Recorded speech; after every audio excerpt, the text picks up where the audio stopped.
get some chores done.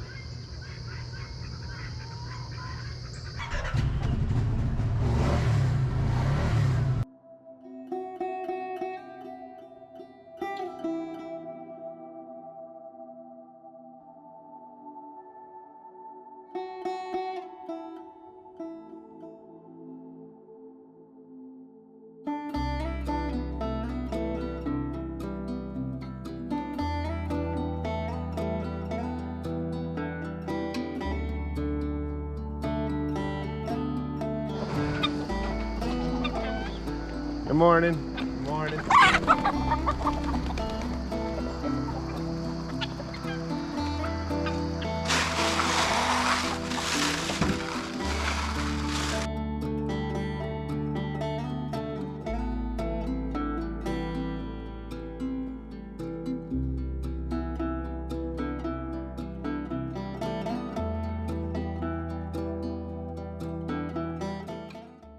Come on, Dolly, you ready to eat?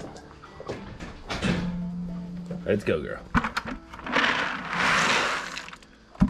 There you go. There you go. Good morning, Tilly. How are you today? You ready for breakfast?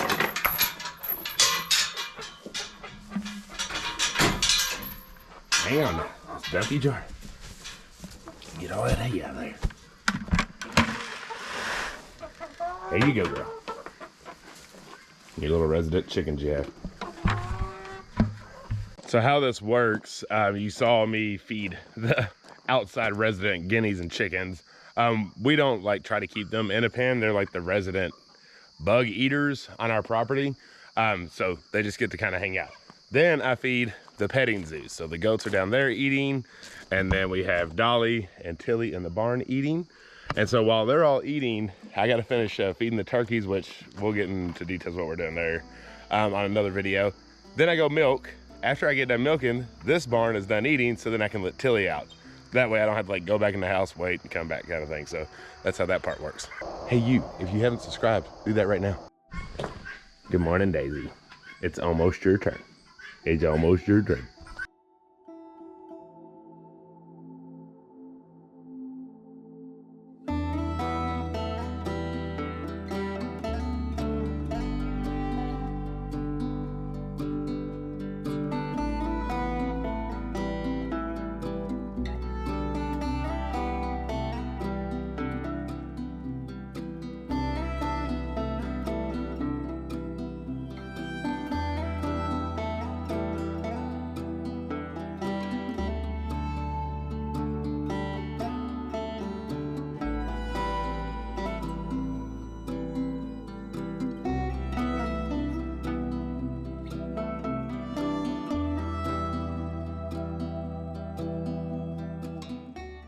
Inside because I'm really hard on myself and she helps me with this. The best it gets for me is I don't want to die, right?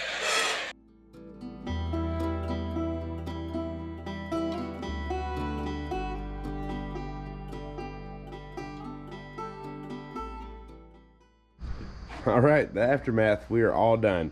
So some of the things that you saw in there is we clean up the udder really good and the teats, and then you dry it off, and then we add some bag balm to help from cracking, and then once we're done milking, which we got about 1.5 gallons today, we spray this fight back on to just help fight any kind of potential mastitis that may be coming out. But she's fine. She's never had any. It's just preventative. Hi, Daisy. Oh yeah, good kisses. Can I have kisses? Can I have kisses? No kisses for me. So that whole process takes about 35-40 minutes for me to get it completely done. I like to change it up every morning. Sometimes I'll listen to old classic country music. Sometimes I'll listen to a podcast. Sometimes I'll listen to Elevation Church, which I really enjoy. One thing to always remember, your church doesn't have to have a steeple on it. Sometimes it can be a barn with a cow and poop. Okay, once the cows are milked, come back to the petting zoo barn and let Tilly out because they're all done eating. Good morning, everybody. Mini T-Bird. Burp, burp, burp. Hello, Tilly. Did you eat up? You ready to get out? Good girl. Thank you, T-Bird.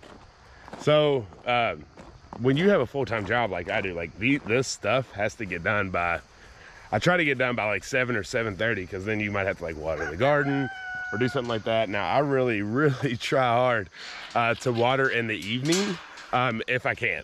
That really helps save some time in the mornings, not having to worry about watering. So me and the kids and Jen, guys, we'll try to, you know, come do that in the evenings, but it doesn't always work. We either get, you know, gymnastics, cheerleading, baseball, stuff like that going on. But that definitely does help. So I just wanted to give you an idea of, hang on, of kind of what our morning chores look like without it just being fast forwarded for someone that has to work. I mean, it's a lot, so you have to be dedicated. Now, it would be much quicker if we didn't have the cows to milk, but dairy is so important to us, so it's definitely worth it. It is a very high, major, sustainable item that you can't not have on a farm.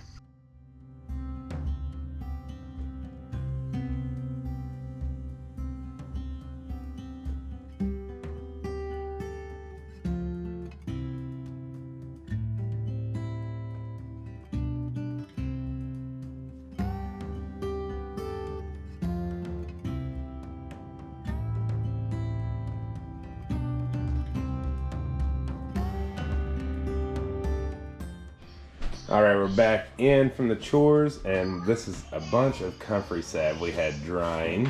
It's now ready to start making some comfrey salve. All right, it is major step up time. Extra virgin olive oil everywhere, empty containers everywhere. So we had mentioned to you all that we are working really hard to get up to the demand that you all are asking for in salves. Like, it's blowing us away. We really love it. I think we finally have gotten there to where we can start making, hopefully, which hopefully y'all keep surprising us. I mean, it's a good problem to have, right? But we are trying. We're basically going to over quadruple the amount that we normally do. Give us a week. We're in process of making it, so in about a week, we'll give more details. It's going to be comfrey and calendula that will be available. So we're trying. We're hearing your messages. That's the reason that we're putting this on the video, because so many messages come in about when it's going to be available again. We're trying, y'all. We're trying. So give us about one more week from this video, and you should have, hopefully, your chance to get it. Yeah.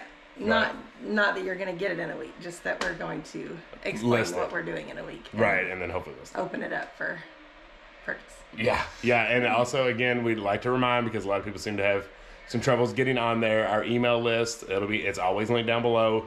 Go subscribe to that. The day before we'll post it in a video, the email subscribers get notified about the salves being out there first. So we give you a whole day to go do it, but you got to check on your emails. We were having conversations about T-Bone and Daisy. I was talking about, he's still a baby. Daisy hit her, since she's been here, her second round of in-heat. When you know, you know. I ain't going to get into those details. And she said, yeah, she said if someone doesn't start getting pregnant, T-Bone going to have to go. So, well, he's just a baby, still sucking on his mama's teeth. Like, give him a minute.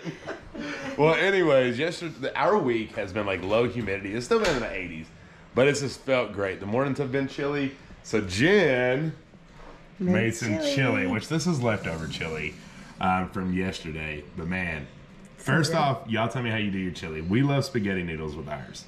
Do you all do noodles? Or are you strictly just the chili? I can't do it without noodles.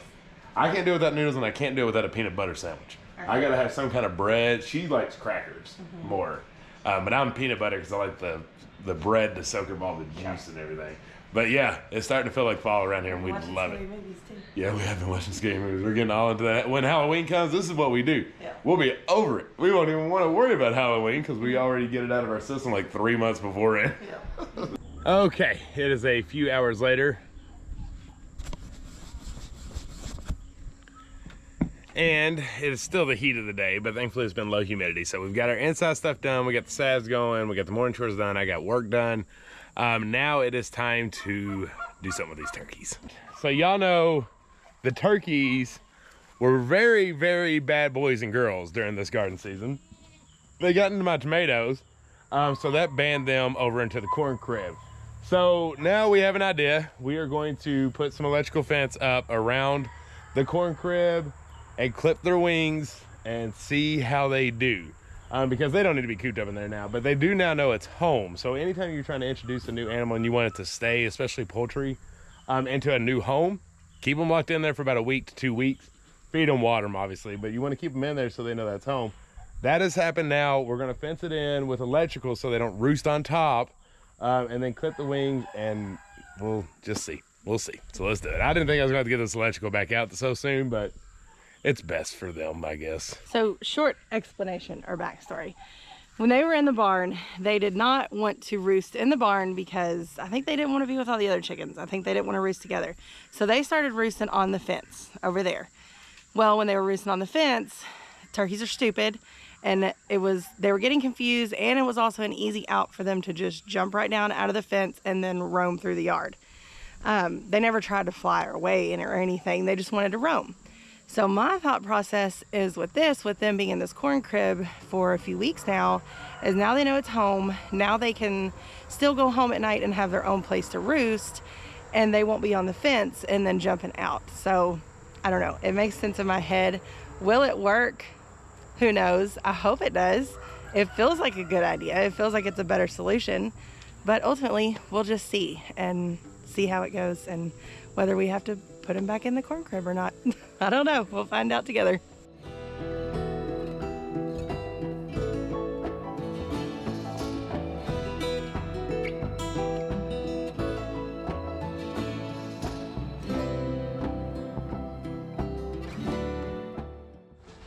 All right, the fence is up, goes all the way over here and back behind the coop. So if they go under, we'll have them trapped still. Man, I don't miss messing with those. They get so tangled, it's ridiculous. They're great fences. They just get real tangled, and that's always fun. Got my power bank on, checked it, we're good to go. So now it's some wing clipping time, boys and girls. Come here. Easy fella. Easy fella. Get out. I'm trying to set you free. To set you free, I have to do something. Okay. Calm down, calm down.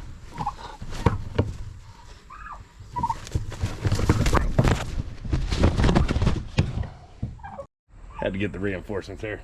They're just too big to do one-handed. Chickens, I can pop underneath my armpit and just go to town. When clipping poultry's wings, only clip one side. If you clip both, it kind of defeats the purpose. The whole point is to like get them off-centered to where it's not an equal flight kind of thing. Unbalanced, there you go, that's the best thing. And turkeys don't like fly, but they can get enough flight underneath of them to get over tall things, so that's why we're doing this. Yeah, but I want to sit y'all down. We got 15 to do.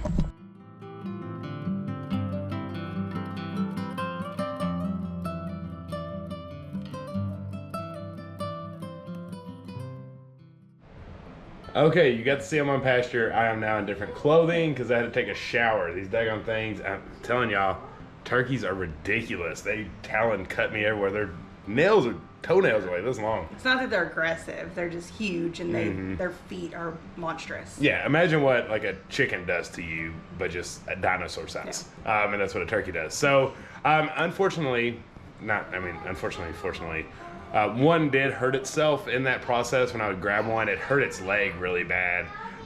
Again, they're like trampling on each other. That's what they do. It's ridiculous. So we are actually going to go ahead and process that turkey and have it and put it in our freezer.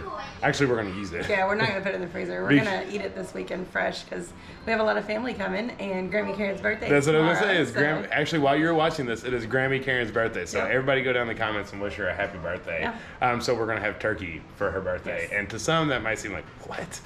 But it's part of the lifestyle here. You know, if one gets hurt, if we don't eat it, the other turkeys are going to pick on it and kill it, and it's going to sit there and rot. Yeah, so it's about humanely disposing it and then using it for the purpose that it was raised for. Exactly, because our primary purpose for these turkeys are two. One, to breed, so we can sell or breed and then incubate and raise their babies for selling.